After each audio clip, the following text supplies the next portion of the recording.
Welcome back for part 2 of the dining table saga, construction of the table aprons and extension mechanism. This table's nominal length is 60 inches, but I'm constructing it with a top that splits in half and slides to either side, which allows the installation of 3 table leaves, each about 17 inches wide. This will give the table an overall length of 111 inches, or 9¼ feet, or I think 2.8 mushy meters in metric, whatever that's called. Anyway, plenty of seating for 12 people, and maybe even 14 with some close quarters. This table would require 6 inlaid panels, 4 of which would make up the box of the apron itself, and then 2 more are vanity panels that attach to the slides. 4 of the 6 inlaid panels would need their tops and bottoms ripped off, and so to keep the grain aligned when I went back to glue them together, I used witness marks. To lay out for each of the walnut inlays, I first located the center of the panel and measured out from that center 1½ inches in either direction. This would give me a 3-inch wide maple reveal. The walnut inlay width was set to 5 inches, so I marked out those positions down each panel with a 3-inch space between each for the maple.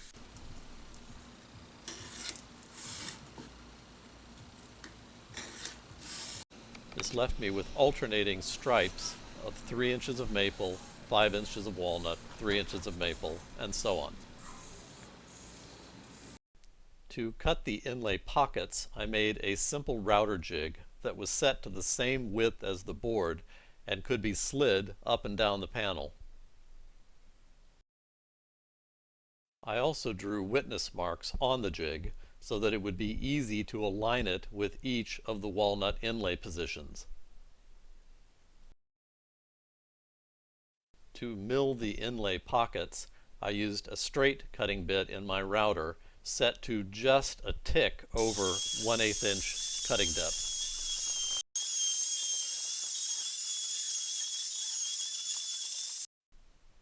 This jig allowed me to make very accurate and repeatable pockets along the length of each board.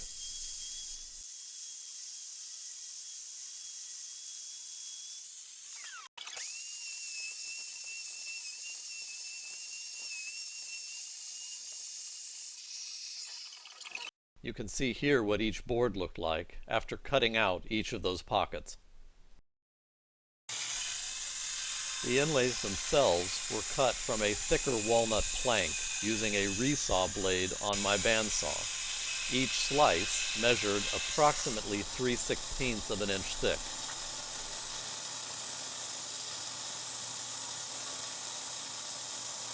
For both strength and appearance, I wanted the grain pattern on the maple to run left to right along the length of each board, but the walnut would be oriented in the opposite direction, running from top to bottom.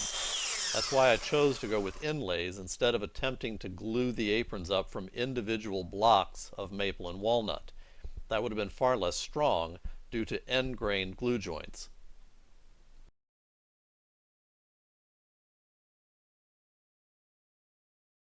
I had cut each inlay just a bit oversized in width, which, when pressed down, would ensure an extremely tight fit on each side.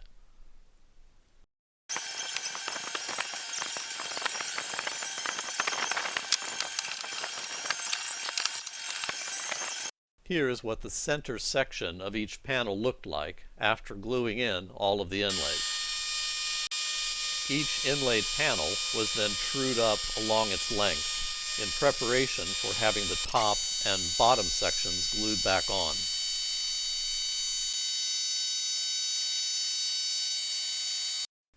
The inlays were cut about a 1/16 of an inch thicker than they needed to be, and that allowed me, after glue up, to go through and flatten each one down with a hand plane.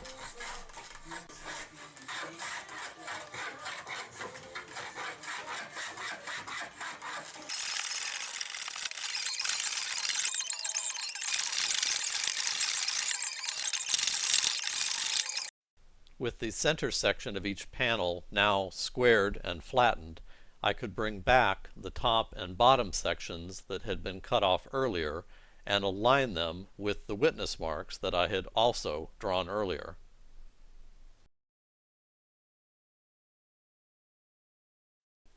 I was then able to glue the top and bottom sections back onto each board, paying careful attention to make sure the faces of each were properly aligned along the length of each board.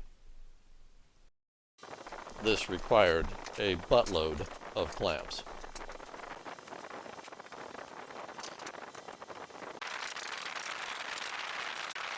Here is what the fully assembled inlay panels looked like after being glued together.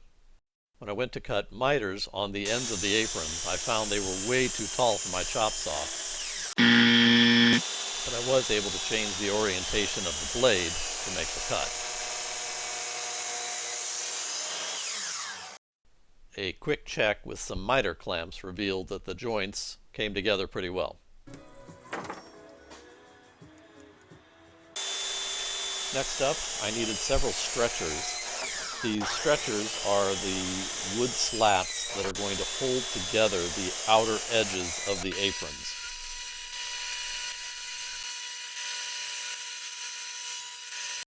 These stretchers need to securely tie together the sides of the aprons and form a rigid framework to which the glides would later be fastened. I did not want any exposed fasteners on the apron sides, so I joined the stretchers to the rails with dovetails.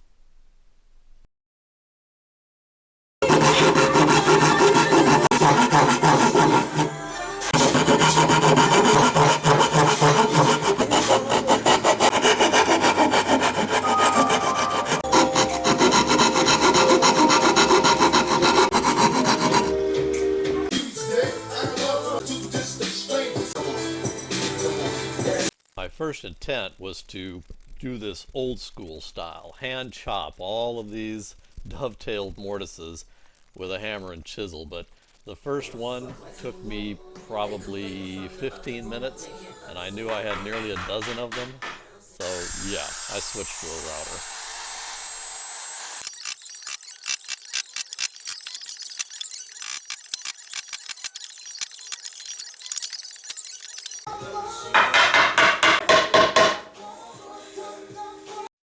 I will use sliding dovetails to connect the apron ends to their corresponding rails. And to cut those, I just used a router table with a miter gauge and a dovetailing bit.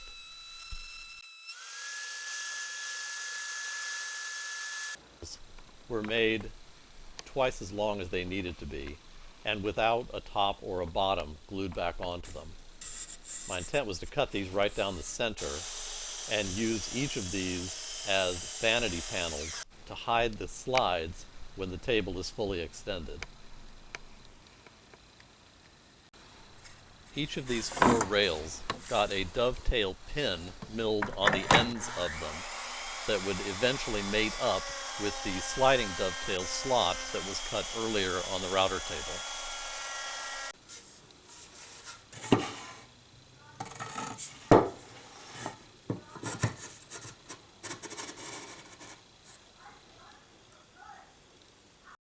Now, before I could begin putting together the rail assemblies, I needed to get the actual box structure of the apron fully assembled.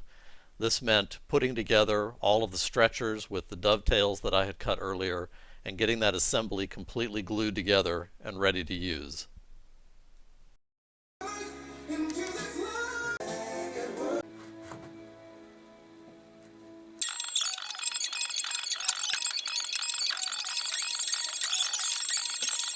Now, I'd be lying if I told you that every dovetail had turned out absolutely perfect. They did not. But for those that didn't, I made up small, thin wood wedges and locked them in place with glue to make sure that they wouldn't come apart. I had put the apron ends up to the apron sides just to do a test fit, and it was at this point that I discovered I had a problem. As you can see here, the bottom of this joint is quite a bit open compared to the top. The other side fit just fine, but this one was open for some reason.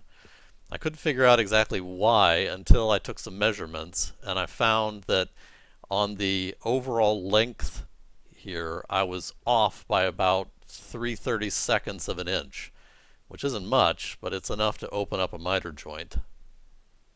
Stretchers were all cut to exactly the same length, so that wasn't the problem. I think the issue was that when I cut the dovetails, I was inset a little bit further on one end than the other. And I think that threw off the measurement and caused the problem that I saw with the miter. Now what I needed to do was shorten the longer of the two stretchers to pull that miter joint in tight. However, at this point the stretchers had already been glued together. The dovetails were locked and dried and everything was in place. So to shorten up the stretcher, I decided that I would set up my router with a straight cutting bit and machine down through the long stretcher about halfway through. Doing so would allow me to cut the stretcher in half, effectively shortening it, and still be able to glue it back together and have it be as strong as it was before. When cutting the stretcher in half, I used a handsaw, and the thickness of the blade on that handsaw was just a little over 1/16 of an inch. So I felt like the kerf that it created would be enough to pull that miter in tight. And after cutting it and doing a check before I glued everything up, that worked just fine.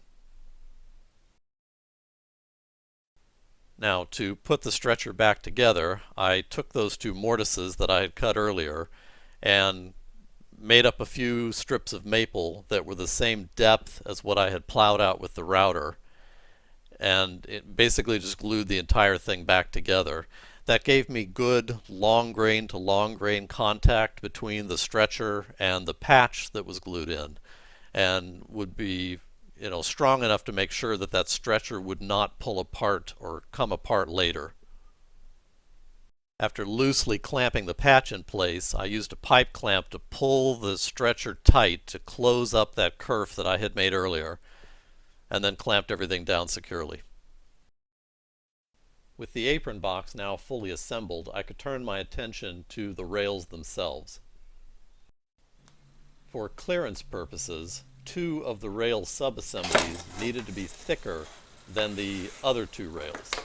I'll show what that means a little bit later in the video, but for now what that meant was sandwiching those rails together with another piece of 3/4 inch maple and a filler strip that I cut that was about 1/8 of an inch thick.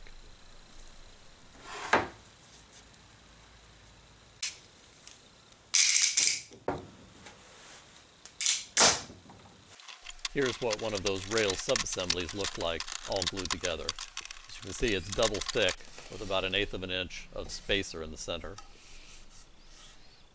You can also see there's a space there at the beginning and front of the rail, and this is to accommodate pass-through of the other components, and for the front of the rail, a glue block that will eventually attach it to the end cap of the apron. The glides I'll be using for this table are full extension slides. They're rated at 500 pounds of load, and they are massive. They weigh approximately 20 pounds each. To install each glide, I carefully centered them in the middle of each of the rails, and then secured them with number 8 panhead screws.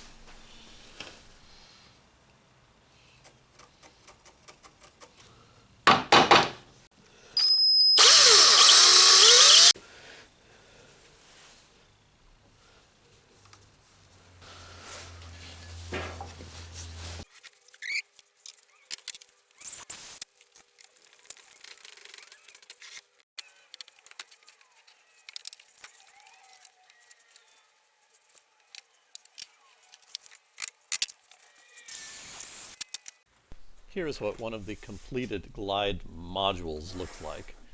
As you can see, there are two vanity panels that both face outward, and they in turn connect to an inner wooden frame that allows each glide to move freely and prevents the glides from colliding with each other when fully retracted. This table would have ideally used 30-inch glides, but these heavy-duty units were only available in 24 and 36-inch varieties. Since I had to use the longer version, the glides are staggered apart in the frame because I didn't want to risk damage to them by trying to cut them down to a smaller size.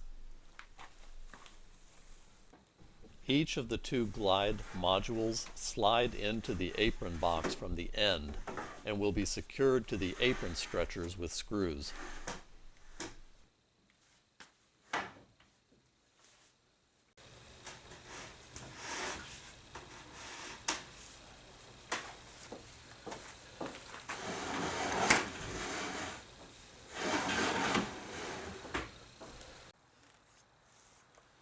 To ensure that the glide would not rub against the inside edge of the apron frame, I used some strips of 1/8 inch maple to space the glide away from the inside of the apron box before securing it to the frame with screws.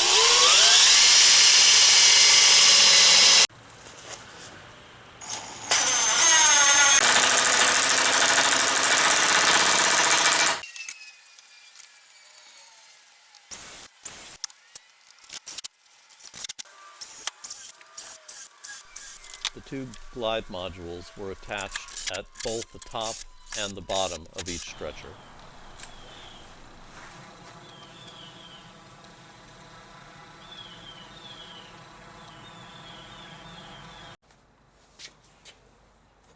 The middle of the apron box will have an open cavity that holds the table leaves when they aren't in use. I'm cutting up pieces of maple to frame that box, but the two frame pieces on each long side will also include a set of slots that will later be used to guide and hold down the two halves of the tabletop. So I have to go ahead and cut those slots now.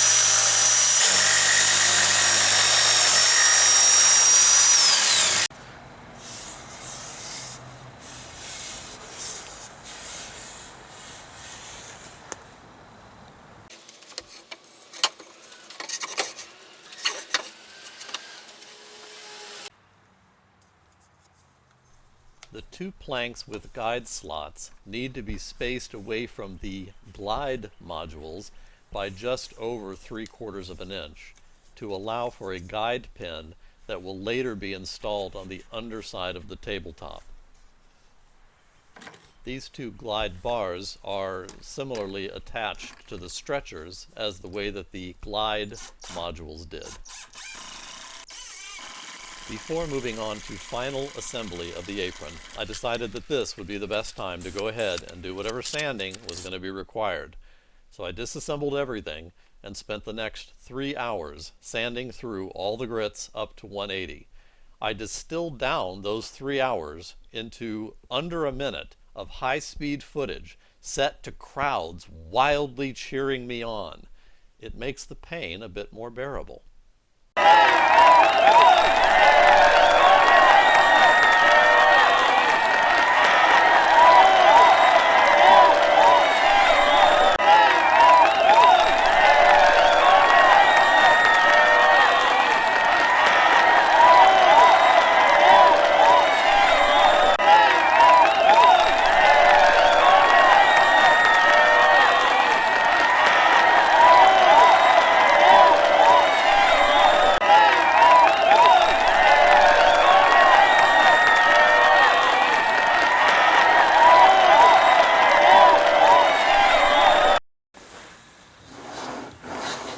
Right, time to fit the end caps of the apron.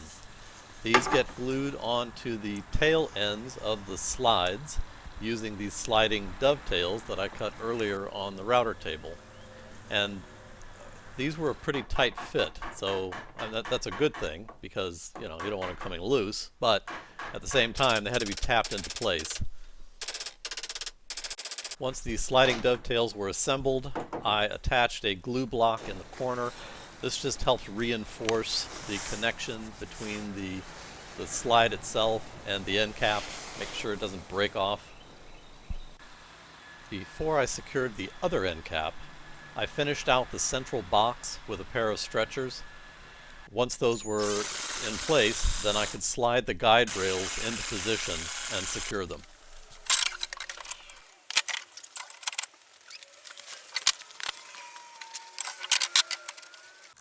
To support a plywood bottom for the box that will hold the leaves, I attached 4 corner blocks to the underside of the guide bar.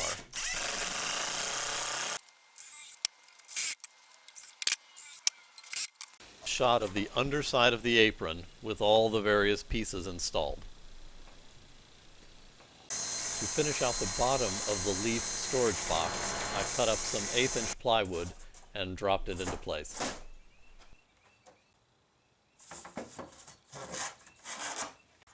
So hey, thanks for tuning in, and I hope you'll stick around for part 3 coming soon, the table tops and leaves. I'd actually partially assembled the tops back in early January, but as soon as spring hit with warmer weather and greater humidity, the tops cupped badly, nearly an inch across their width. I don't know if that was a result of cold temperatures, unevenly dried timber, bad technique on my part, or what. I ended up cutting the tops up with my bandsaw, resurfacing and squaring the material and re-gluing everything. I should be finished up pretty soon, so stay tuned for that. And thanks for watching.